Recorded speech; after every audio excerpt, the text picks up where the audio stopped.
अस्सलामुअलैकुम दोस्तों, welcome back to our channel find Urdu. Tit for tat.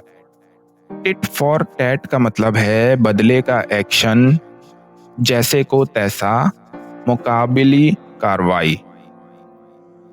Tit for tat का मतलब है जिस तरह का सलूक आपके साथ किया जाए उसी तरह जवाब देना। ये रिवेंज या फेयर रिस्पॉन्स को बयान करता है। अगर कोई शख्स आपके साथ बुरा सलूक करे और आप भी उसे वैसा ही जवाब दें तो इसे टिट फॉर टैट कहा जाता है।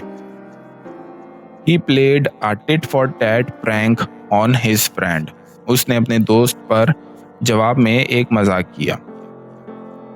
तो दोस्तों, टिट फॉर टैट का मतलब है जैसे को तैसा या बदले का एक्शन लेना।